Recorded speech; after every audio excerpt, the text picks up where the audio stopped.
Hello and welcome to another video by Strings of Life, जहाँ पे हम biology related topics को बहुत ही इजीली डिस्कस करते हैं। इस प्लेलिस्ट में हम लोग क्लास 9th का chapter improvement in food resources discuss कर रहे हैं और आज की इस वीडियो में हम लोग डिस्कस करने वाले हैं ऑल अबाउट मैन्योर। तो लास्ट वीडियो में हम लोगों ने मैन्योर के बारे में एक स्लाइट इंट्रोडक्शन डिस्कस किया था। मैन्योर बेसिकली एक ऑर्गेनिक मैटर है जिसका यूज किया जाता है to increase the fertility of soil and crop productivity. तो ऑर्गेनिक मैटर होने का क्या मतलब है कि मैन्योर जनरली नेचुरल सब्सटेंसेस से ही बनाया जाता है, जैसे कि काउडंग हो गया, जो क्रॉप्स के कल्टीवेशन होने के बाद जो वेस्ट चीज बची वो सब हो गया, प्लांट रेसिड्यू हो गया, डेड लीव्स हो गई।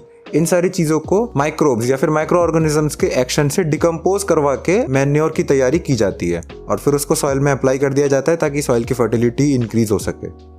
मैन्योर के पास जनरली सभी तरह के एसेंशियल एलिमेंट्स होते हैं और इसके बाद हम लोग देखते हैं advantages of using a manure. पहला कि एक तो ये सॉइल को न्यूट्रिएंट से एनरिच कर देता है।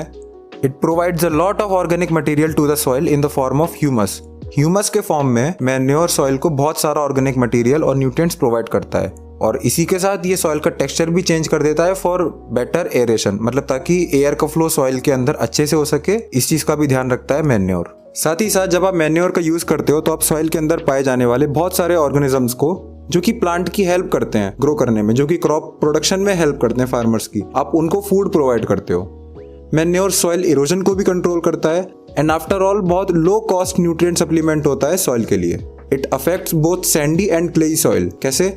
सैंडी सॉइल की तो ये वाटर होल्डिंग कैपेसिटी इंक्रीज कर देता है, क्योंकि सैंड या फिर रेत की जनरली कैरेक्टरिस्टिक होती है कि वो वाटर को होल्ड नहीं कर पाती, तो उस चीज में मैन्योर जब आप ऐड करते हो तो वो चीज थोड़ी सी बेटर होती है। और क्लेई सॉइल में एक दिक्कत आती है कि इसमें वाटर लॉगिंग जल्दी होती है। वाटर लॉगिंग मतलब पानी रुक जाता है सॉइल के अंदर और रूट्स के चारों तरफ पानी इकट्ठा हो जाता है, जिसकी वजह से रूट्स प्रॉपरली एब्जॉर्प्शन वाला फंक्शन नहीं कर पाती। तो उस चीज का भी ध्यान रखता है मैन्योर जब आप उसे क्लेई सॉइल में यूज करते हो।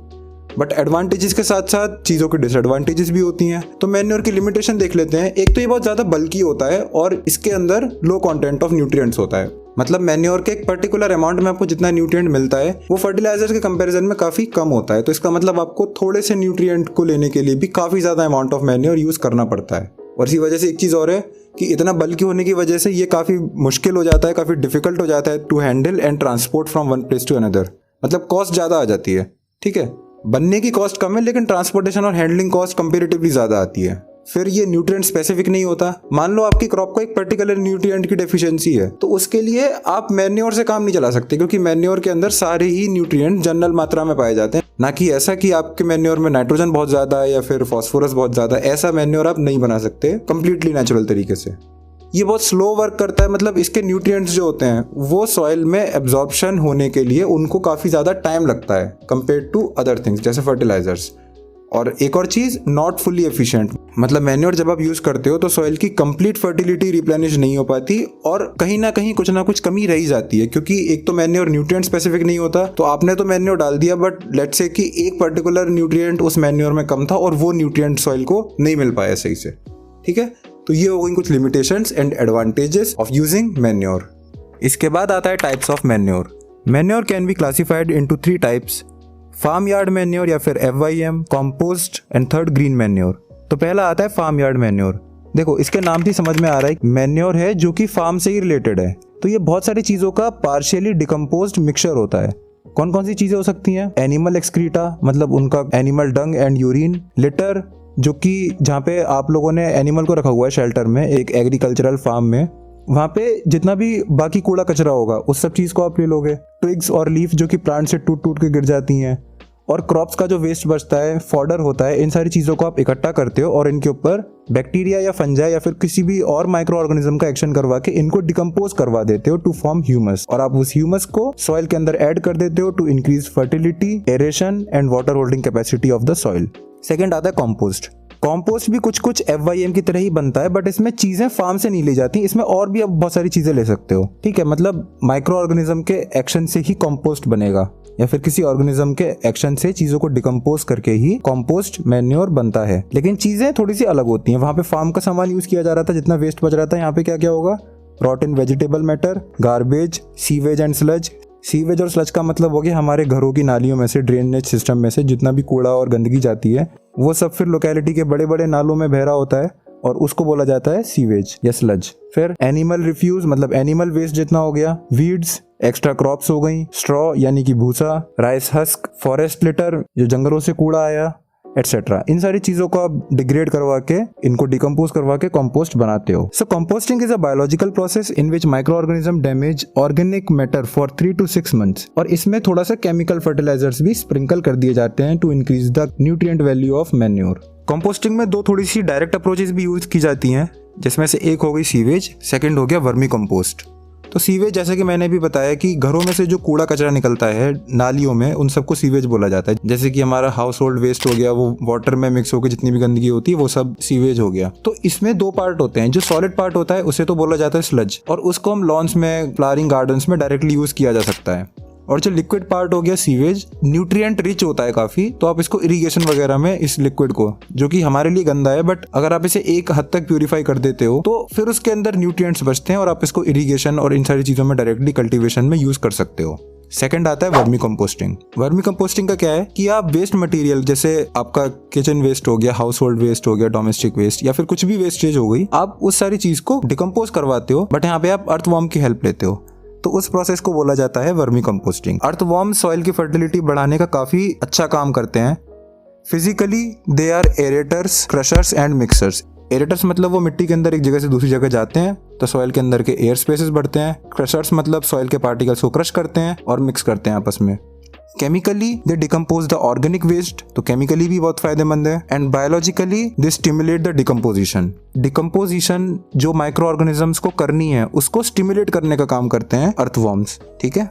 और इंडिया में वर्मी कंपोस्टिंग काफी ज्यादा यूज की जाती है। इसके बाद एक और देख लो, प्रिपरेशन ऑफ कंपोस्ट होती कैसे है। सामने तुम लोग को डायग्राम दिख रहा होगा, बट जो चीज समझ में आ रही है वो ये है कि लेयर्स की फॉर्म में होती है।